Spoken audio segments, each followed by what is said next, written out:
Hi, friends. Mrs. Hughes here again. I am so ready to do this with you. Do you know what that says? Let's read it together. It says counting. Earlier, you watched a video of the counting jar. Counting is so important in your everyday life, not just here at school. If it weren't for counting, we wouldn't know how many plates to set out for supper, depending on how many members we have in our family. We wouldn't know how many markers we needed to get out if we had some friends over. There are lots and lots of things that we have to use the skill of counting for in everyday life. So it's important that you learn how to count. It's important that you practice counting. So boys and girls, you have been doing a counting book at school in your classroom, or you could be doing it at home. So in this counting book, you are making sets of objects. I even asked you when we did the counting jar to draw the same amount that we had in our jar. Do you remember the pennies? Yes? Awesome. Kiss your brain. Good remembering. So today we are going to talk about this number, 5. So if you have your book with you, I'd like for you to turn to the page that has the number 5 on it and see how many objects or which objects you drew for the number 5. We already know how many, right? 5. So what did you draw for 5? Now, I'm thinking in my smart brain. Think in my smart brain. If I remember correctly, there were a couple of students in my class that drew houses as their 5 objects. So I'm going to draw 5 houses right here. And I'm going to use my favorite color, green.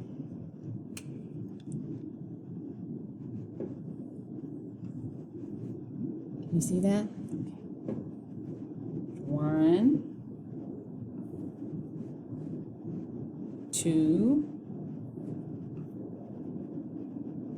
3, 4,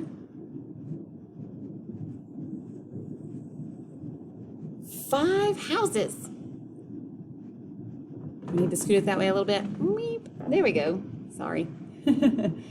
So some of my kids drew 5 houses. Let's count to make sure. We have to double count. 1, 2, 3, 4, 5. I count as I drew them, and I double counted. I went back and counted again. So I have 5 houses. And if I remember correctly, some of my friends drew hearts. They drew hearts. 5 hearts. So I'm going to draw 5 hearts.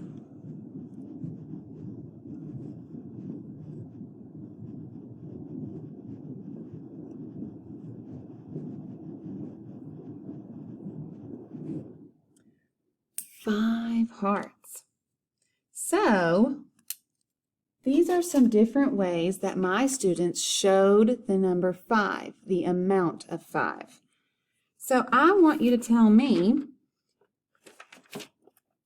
or I have a question, is this the same amount? Yes. How do you know it's the same amount? When I look at it, this one looks like more. This one looks like less than that one.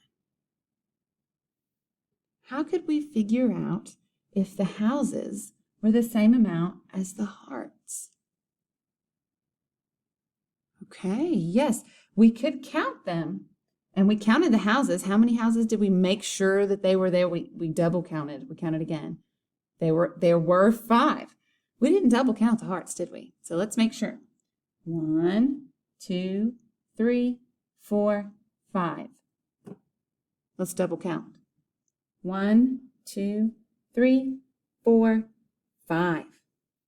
Yeah, so there are 5 houses and there are 5 hearts. What's another way we could make sure they're the same amount? Yeah, we can match them up, right? I'll use this brown here, and we can match the amounts. We can draw a line to show that there are the same amount of houses to hearts. 1, there's a match. 2, there's a match.